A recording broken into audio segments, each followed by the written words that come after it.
Hi, Sarah. Hey, Louise. How are you? I'm doing all right. How are you? Good. Look what I have on. I have on Kansas Ah, City. Lily's. It's a local floral design shop in my neighborhood, Columbus Park in I, Kansas City. yeah, Shout out to the shout ladies out. at Lily's. I feel kind of part of Betsy your and Lily. hood. Yeah, I I'm know. excited because now it's my turn to visit you. Yes, you need to come here. Yep.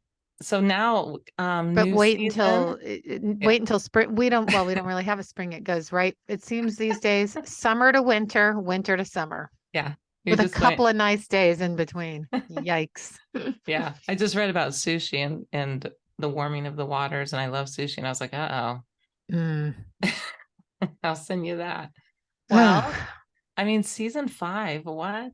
Season 5. And so today we are going to, because we want to give everybody a chance to read along with us. So today we're just going to read aloud the introduction, which is Yep. really short, but it kind of gives a glimpse into what we're going to be reading for season 5. Um, and then next week we will start with chapter 1. So Perfect. this is your kind of what am I looking for? Your For it. the the blueprint of The this season. blueprint. There we go. And what are we reading? uh, we are reading The Baby Thief by Barbara Bisantz Raymond. And we need to look into her. I don't know much about her, but No, I don't either. she's written this book about this really horrible time in our history. So Yeah. we'll have to Horrible look into it. woman. Horrible All right. woman, And dare we so, say, awful, horrible aw- person. Yeah. awful person. And should we do, I'm going to say really quick, we have had the best Patreon boost Oh, lately. yes. Everyone's been like so great. Patrons, you're really supporting us to have better stuff going on here. And so we're going to give a shout out to names today, but Yes. not it's long, so we're only doing first names.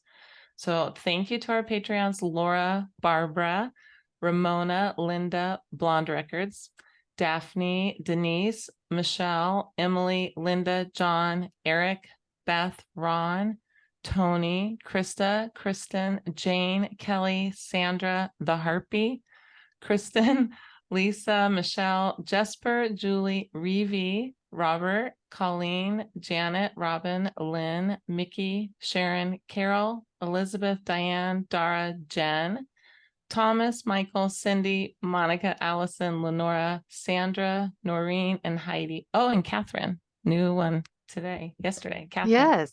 Yeah. I mean, look at that. We just keep Yeah. getting more. You have no idea how much your support means to us. We so appreciate it. It really helps us Yeah. be able to get the books and get our editing and to make it sound as good as it does. And, So and also shout out like to our editors. when Yeah. we're seeing some of these names, we know so many of them. I'm I like, I know. want to say, oh, oh. And then so many we don't, which Yeah. is So which is cool. incredible. Just people hearing us and wanting to support. So we really Yeah, appreciate it. And if you want to be a Patreon, jump on to Patreon, look us up. We're very grateful for that. we are. All right. So Sarah, Okay, you're gonna so read. Yeah. here Louise wants me to read. So I'll read. Here we go. The Baby Thief. Introduction. As George Santayana wrote in 1905, those who do not know history are doomed to repeat it. And among the places that a particularly painful, long ridden aspect of history was recently repeated is Cromer in Norfolk, where in 2006, Mark and Nikki Webster feared their unborn child would be taken from them at birth. 3 years earlier, they had taken one of their three young children to Norfolk and Norwich University Hospital because he had a swollen leg. X-rays revealed fractures, and the Websters were accused of abuse. Although they explained that 4 generations of their extended family suffered from brittle bone disease, authorities placed all three of their children in adoptive homes. These children remained in these homes even after the charges against their parents were dropped, and only after a lengthy court battle were the Websters granted the right to raise their children themselves. In 2007, another case, a young unmarried father in East Essex learned that the mother of his daughter could not care for her and that the infant was to be put up for adoption. He had a solicitor arrange a court date so that he could plead to raise his baby, but authorities placed her in an adoptive home 24 hours before the court hearing was due to begin. The Webster family in Cromer and the young unmarried father and his daughter in Essex were not the only British citizens who have been victims of forced adoptions. By and large, the children who were targeted were babies. In 2007, Liberal Democrat MP John Hemming said, "We are seeing a massive increase in the forced removal of newborns. Babies are being taken before they can even be breastfed. Social workers are seizing very young children on the flimsiest of excuses and giving them to other families." But the motives for this were not new. One was what MP John Hemmings called social engineering, a belief that children born to families of limited means are better off with more affluent adoptive parents. The other was financial, what MP Hemmings termed monetary rewards. These rewards were in the form of government funding that was paid to local councils that met numerical targets for adoptive placements. The targets were set in 2002 and ended in 2007 and 8 after pressure from Parliament and the public.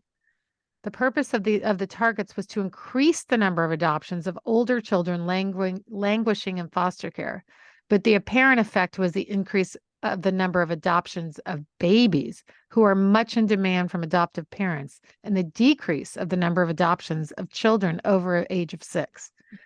It appears that monetary incentives resulted in children being placed in adoptive homes who would otherwise have remained with their biological parents. The result was, and continues to be, unimaginable pain for numerous families around the country. It will be of no comfort to them to realize that all of this could have been prevented had a dark part of adoption history been more widely known.